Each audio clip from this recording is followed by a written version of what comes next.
بسم اللہ الرحمن الرحیم۔ حضرت موسیٰ علیہ السلام کا نکاح اور پیغمبری۔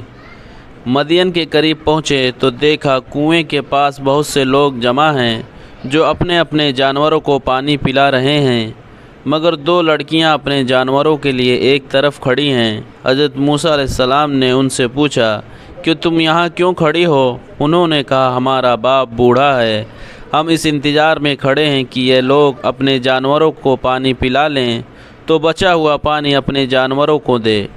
یہ سنا تو انہوں نے پانی کھینچا اور ان کے جانوروں کو پانی پلا دیا اور ایک درخت کے نیچے جا کر بیٹھ گئے، کیونکہ شہر میں کسی سے جان پہچان نہ تھی۔ پھر وہ دونوں لڑکیاں حضرت شعیب علیہ السلام کی صاحبزادیاں تھیں، جن کا قصہ آپ پہلے سن چکے ہیں۔ انہوں نے گھر جا کر اپنے والد سے تمام قصہ بیان کیا اور ان کے فرمان پر اپنے گھر لے گئی۔ جب انہوں نے اپنی مصیبت کا قصہ سنایا تو حضرت شعیب علیہ السلام نے فرمایا اب ڈرنے کی ضرورت نہیں، اللہ نے آپ کو ظالم قوم سے بچا لیا ہے۔ مٹی کا حضرت شعیب علیہ السلام نے ان سے کہا کہ تم 8 سال تک میرے پاس کام کرو اور 2 سال ٹھہر جاؤ، تمہیں اختیار ہے، مگر میں اس کا حق نہیں رکھوں گا۔ 8 سال گزر جانے پر تمہیں اپنے پاس رہنے پر مجبور نہ کروں گا۔ میں اپنی طرف سے یہ وعدہ کرتا ہوں کہ اپنی ایک لڑکی کا نکاح تم سے کر دوں گا۔ حضرت موسیٰ علیہ السلام نے کہا کہ مجھے منظور ہے، 8 سال اس میں جو مدت چوہی پوری کروں، مجھ پر زور زیادتی نہ ہونی چاہیے، اور اللہ تعالیٰ ان باتوں پر گواہ ہے۔ اور چنانچہ وہ برابر کام کرتے رہے، اور جب مدت پوری ہو گئی تو حضرت شعیب نے اپنی لڑکی کا نکاح ان سے کر دیا۔ جب نکاح ہو گیا تو دونوں میاں بیوی وہاں سے روانہ ہوئے، اور راستے میں ایک جگہ پہاڑی کی طرف انہوں نے آگ دیکھی۔ موسیٰ علیہ السلام نے اپنی بیوی سے کہا کہ تم یہاں ٹھہرو، میں آگ لے کر ابھی آتا ہوں، اور اگر کوئی شخص وہاں مل گیا تو اس سے راستہ بھی معلوم کر لوں گا۔ وہاں گئے تو میدان کے کنارے پر درخت میں سے آواز آئی، مبارک ہے وہ جو اس آگ میں ہے اور جو اس کے چاروں طرف ہے۔ تم طوا کے میدان میں ہو اور جوتے اتار دو۔ میں بڑی دانائی والا اللہ ہوں، تمام جہان کا اور تمہارا پالنے والا۔ میں نے تمہیں پیغمبری کے لیے چن لیا ہے۔ جو کچھ کہتا ہوں اس کو سن، میری عبادت کر اور میری یاد کی خاطر نماز کی پابندی کر، بے شک قیامت آنے والی ہے۔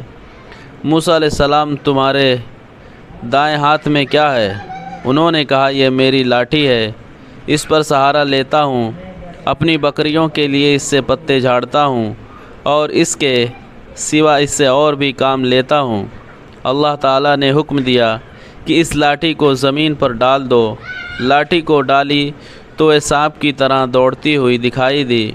اس پر وہ ڈر گئے۔ اللہ تعالیٰ نے ارشاد فرمایا کہ اس کو پکڑ لو اور ڈرو نہیں، ہم ابھی اس کو پہلی حالت پر کر دیتے ہیں، اور اپنی داہنی ہاتھ اپنی بائیں بغل میں دے لو، پھر نکالو، بلا کسی عیب کے نہایت روشن ہو کر نکلے گا۔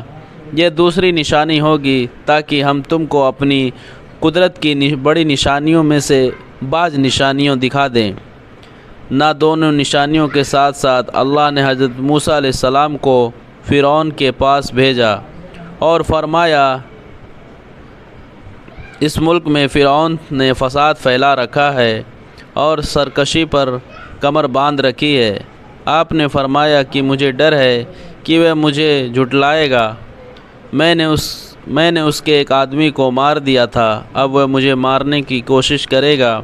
میرا جی رکتا ہے، میری زبان کھول کے لوگ میری زبان سمجھ لیں، اور میرے بھائی ہارون کو بھی میرے ساتھ کر دے کہ مجھے قوت ملے۔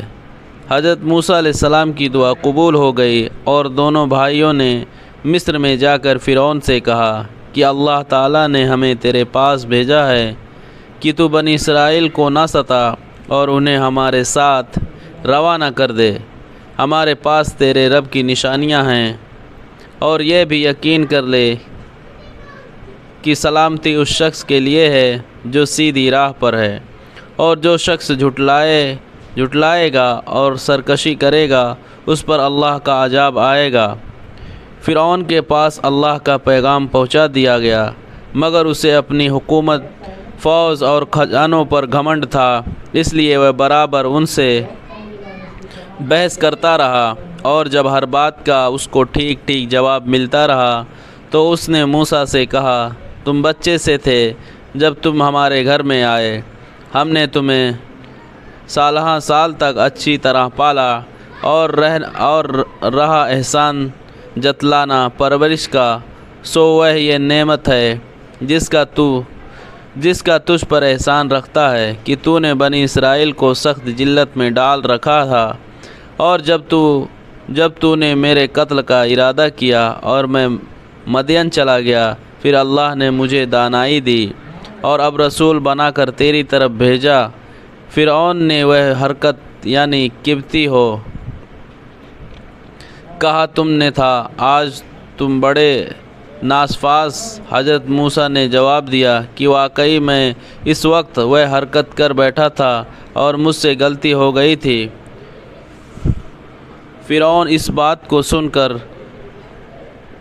لاجواب ہو گیا اور بدل کر پوچھنے لگا، تمہارا رب کون ہے؟ آپ نے فرمایا، جس نے آسمان اور زمین کو پیدا کیا، جو تمہارے باپ دادا کا پالنے والا ہے، نہ صرف تمہارا بلکہ فرعون نے درباریوں سے کہا کہ یہ تو کوئی دیوانہ ہے جو بہکی باتیں کر رہا ہے۔ دوستو، اگر ہماری یہ ویڈیو پسند آئی ہو تو ہمارے چینل کو لائک اور سبسکرائب ضرور کریں، اور جاتے کمنٹ باکس میں ایک پیارا سا کمنٹ ضرور کریں۔